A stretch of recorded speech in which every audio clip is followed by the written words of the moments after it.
Time to fuel your business success. Welcome to Harmonious at Lunch. We're bringing you bite-sized advice and expert conversations to drive clarity and growth 5 days a week. Make sure you join our Facebook group at humanopt.com/lunch, where listeners like you and our guests hang out so we can find harmony in business together. If you're building a business, you're in the right place. Let's dive in. Hey, welcome back to another weekly update on the Harmonious at Lunch podcast, another update. This one was awesome. 4 great episodes, 4 super cool guests. We had Kevin Jans. Yes, you know him. He was on a couple of weeks ago. We had a second episode with Kevin. I don't know if we hinted at this one on the first episode. I think we did. We talked all about specifically DOGE, what's going on in the United States government. That was a cool episode. We'll recap that in a minute. Austin Bonderer, Ray Lozano, and Francie Jane. And again, we were all over the place this week with different topics, how they apply to your business. And I love this stuff. I got to be honest with you. I get to talk to the coolest people. I hope you love these episodes. And I think these are 4 that you got to go back. Not all of them apply to everybody. I'll say that now. Austin, we talked all about patents and patenting your ideas. You know, for me, I've learned a ton, don't get me wrong, but I'm not in the business of patenting any ideas anytime soon. So not really applicable for me, but the other episodes and even that one, I mean, so cool, great information, great conversations. And if nothing else, just go back for the fun conversation because, you know, we love having those on this show. And I hope you love listening to them. So let's dive in. I got clips again. We got thumbnails. So wherever you're watching or listening, you'll hear snippets from the guests from the actual episodes. You can go back and check those out. It's on YouTube. It's on whatever platform you're on now. So go back, watch, leave some comments. We want to hear from you. And I want to hear about the guests. Do you like the guests? Do you like the topics? Do you want different topics? Please let me know because I put that show out for you, not for me. I do these weekly updates so that if you missed an episode, you can listen to this first and figure out, maybe I want to go back, maybe I don't. But let's dive in with Kevin and the first episode of the week, which was all about DOGE. So I wanted to have Kevin back because he does government contracting. He helps people get contracts with the government, and he also helps people within the government who select contracts to select the best company or agency outside of the federal government to work with and to give those contracts to. So we all have heard what's going on in the news with DOGE. There's big numbers, there's big claims, there's true statements, there's false statements, and without getting political at all on this episode, we did not also get political on that episode. So just a heads up, we took an objective approach at the truth and the reality of the situation and the numbers, and we said, okay, what is actually going on? Kevin went through, and he basically gave us the zoomed out picture of what's happening here. And he used the analogy of a snow globe, which I absolutely love. Let me put the thumbnail on the screen here. Wrong one. There we go. DOGE's impact on business while we're talking about it. So we used the analogy of a snow globe and said, basically, that's what's happening right now. This is somebody shaking a snow globe. The pieces are starting to settle. It's crazy, but they will settle. Things will fall. And it's going to be okay. It's how you react and how you perceive those moments where the real power comes, which is then the ability to, in his words, be a thermostat, not a thermometer. I love that analogy too. If you think about it, you can control a thermostat. You could say, put the temperature up, put the temperature down.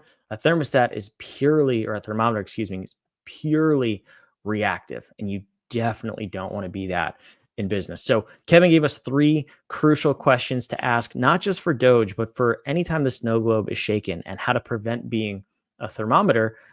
I'm not going to tell you what those questions are. You're going to have to go listen to the episode to find that out. But it was really great stuff. And it's a great conversation, especially coming off of COVID. And I'm just going to put this out there now, what we're about to go through with a financial crisis that is absolutely looming. And it's on the very near horizon. The snow globe is getting shaken. It's getting shaken frequently. And the way we react to it and the skills that we have, the skills we possess, which is really our mindset and our perception, how we react to those things is 100% in our control. Somebody else is always shaking the snow globe, but if you know how to react, you hold all of the power. I'm not saying bad things won't happen, but you hold the power in being able to control your reactions and the direction of your business in that time of noise. That being said, let's play a clip here from Kevin, and then we'll move on to the next episode of the week. Whenever you're going through a cycle, that's where we are right now. And so I might attempt to help people understand in the big picture, again, be a thermostat, not a thermometer. How is this impacting you? And if it's not, or you can't see a way in which it's going to, don't waste your valuable business resource of time. That's the one you can't make more of. Absolutely great advice. Couldn't agree with it more. Kevin was so fun to have him on the show twice in such a short period of time. I thought nobody better to do that. He was great on both of the episodes that he joined us on Harmonious at Lunch. So if you haven't heard either of them, go back and listen. It was this one that aired on Monday of this past week. Don't ask me the date. His first episode aired 2 or 3 weeks prior to that. So within the last few weeks, if you're listening to this on the day it comes out. Great episode, great concepts, very, very important, again, because it's going to happen again. So let's understand what this means. And he also has, if you go back to the description of that episode on whatever platform you're on, a real-time tracker of DOGE's impact. So a lot of the numbers we're hearing in the media and on social media, they're not entirely accurate. So I did appreciate that from Kevin of just saying, okay, objectively, again, backed by data, here's what's actually going on, and here's how to understand if or how it impacts your business. So go back and listen to that. Thanks to Kevin for stopping by. Episode 2 of this week, Austin Bonderer. I already told you this week, talked about patents. We talked about if you have the $1 million idea, what do you do with it? And again, this not necessarily for me because I don't create things that need patents. I create podcast episodes and I air my opinion on the internet. Doesn't need a patent, but that's okay because there's a lot of people, even our clients, who patent things who have things that could be patented. Some do have patents. I know we have patents in our company. And of course, that's important and it's important to understand it. But I learned so much about patenting things, the process of it, how to really understand if you need a patent or a different kind of protection, because that's also something to consider. Maybe you don't need a patent, you just need a trademark or a copyright or some other form of protection for your ideas and your content, your product, your invention, whatever it is, and how to not get lost in expensive, not legal battles, but expensive legal investments to see whether or not you need to protect your idea or not. There's a lot of stuff you could do in advance. And I did appreciate Austin. He's got a passion for this space. He's been doing it since he was a kid and he just absolutely loved it. To me, I always love that. That's one of the best parts because in this area of work, especially, it's not sexy. I think I even said that on the show and he laughed because it's true. He agreed with that. But he just absolutely loves it. He loves what he does. And I love hearing from people who are truly passionate about what they do. So let's play the clip from Austin here. Then we'll move on to the next episode of the week. Remember during the time they're like, oh my goodness, give people aspirin when they're having heart attacks. New use. So, right, new use. You could not patent aspirin itself, but at the time, if you were the first one to discover that, aspirin could be helped to treat heart attacks, you could patent the method of treating a heart attack with aspirin. Yeah, super cool. And again, just different ways to think about protecting your ideas, marketing your ideas, and even that. We're talking about patents, yes, and protecting ideas, but that applies to marketing ideas. Just figuring out different use cases for your product. Interesting way to think about what you're doing in the context of protecting your IP. Wednesday's episode, Ray Lozano. This episode, I'm going to go out there and say it was the best episode of the week. I just think, not to take away from the other 3 guests, but this episode, the way Ray communicated and really what he was talking about, I was skeptical at first. And when we were talking before we started recording behind the scenes, he talked about your customers being addicted to you. That is a powerful word. It's a strong word, and that word might trigger some people. He even talked about getting your kids addicted to you. Then when we started recording, unpacking really what's at stake here and getting your customers to be loyal, diehard fans rather than just consumers who may buy from you a couple of times and then look to buy elsewhere. Getting them addicted to you and the way he explained it made so much sense. It's not a true addiction, but it's a new way to explain raving fans. A concept I think we've all heard about if you've been in business for more than 3 seconds is the idea of building and creating raving fans or a raving fan culture. There's books on this topic. Ray introduced a new way to think about it, and he actually got it down to a science.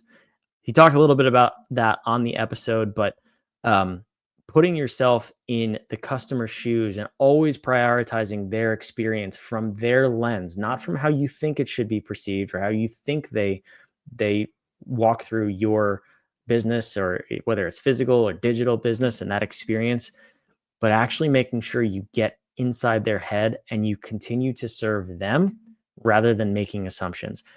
Great episode. It can be used in any business. Here's the thumbnail on the screen: double your business. And that's one of the things we talked about, is doubling your business in a very short period of time, as little as 1 year, just by using the strategies he talked about on this episode.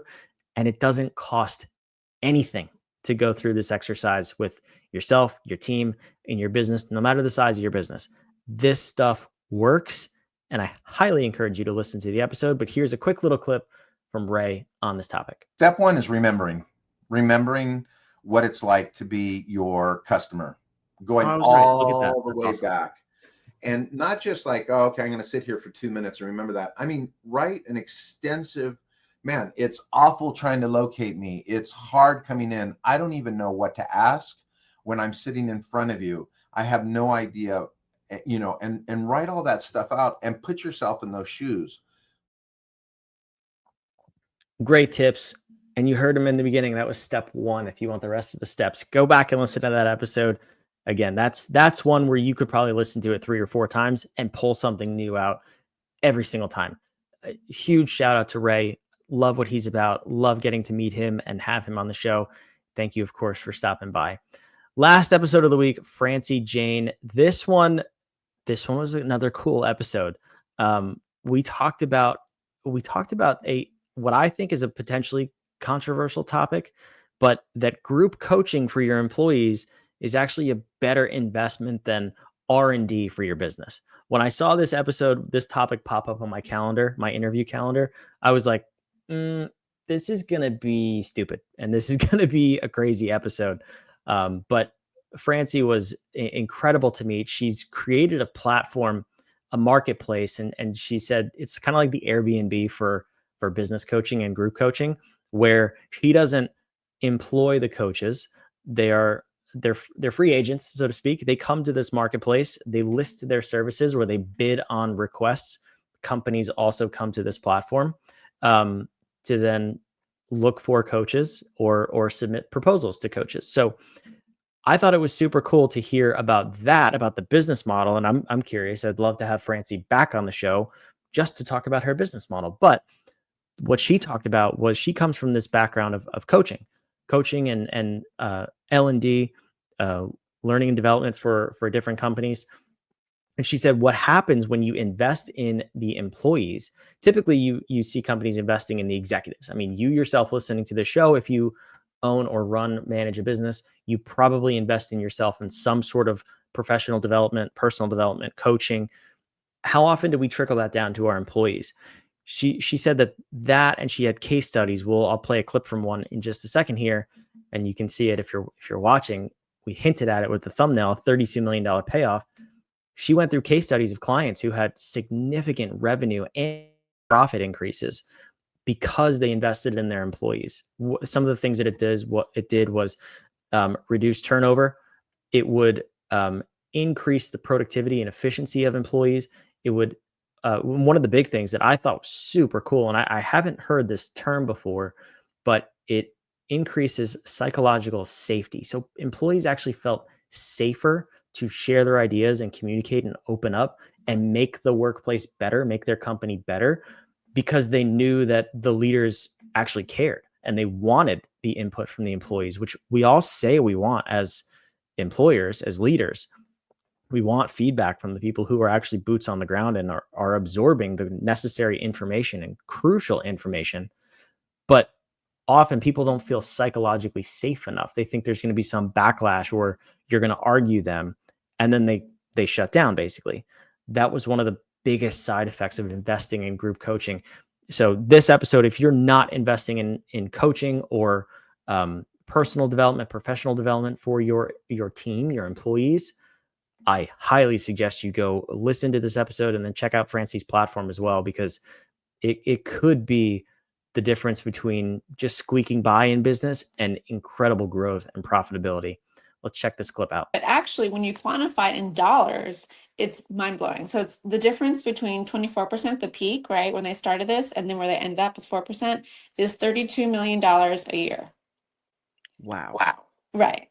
And then they also won all these awards. So when the awards mean that all their metrics were moving in like the right direction, right? The excellence direction, whatever it's like lowering or hiring, whatever the thing is, like fewer errors, like happier patient, all these metrics that hospitals use to evaluate themselves. And the point is that, I can guarantee you they were not spending $32 million a year on this, right? They were probably spending some modest amount of money just as like, let's see what happens. Super cool story. You got to hear the whole story about how that transpired. And it was for a hospital client of hers where, again, the effects of investing in coaching were monumental. $32 million in 1 year was the final payoff, as you heard there in that clip. But that kind of stuff is possible. And everything she's saying, I know is true because I see that work in what we do at HumanOp as well. So I'll wrap the week up with that. If you haven't downloaded the HumanOp app for yourself to see the insights it can give you for how you're naturally wired and how you're designed to operate, and then apply that to your business, I strongly suggest you go do that. Humanop.com, go download the app. And if you have questions, reach out. We're in beta mode, so we want to hear your feedback. We want to know what's working, what's not, what's confusing, what makes sense. Go chat with our AI that we've custom built and integrated into the app. It's one of those things that is going to be the crucial linchpin to your success, is understanding yourself. So go download the app. We've had success for the last 20 years with this technology. This is just the first time we're putting it into an app and a SaaS model and going out to the world. We have it baked into a business dashboard platform that's coming out soon. So more news on that in the coming weeks. But for now, go download the app. Thanks for listening to this episode, the Wupdate from Harmonious at Lunch. We have amazing episodes and guests lined up for next week. Can't wait to have you back. I hope you listen to those episodes. Make sure you subscribe. We'll see you on next week's episodes of Harmonious at Lunch. Another episode of Harmonious at Lunch in the books. I hope this episode made you think and you grabbed some actionable ideas to propel your business. Don't forget to like, comment your takeaways, and subscribe wherever you're listening so we can help more entrepreneurs just like you achieve harmony in their life and business. For cutting-edge tools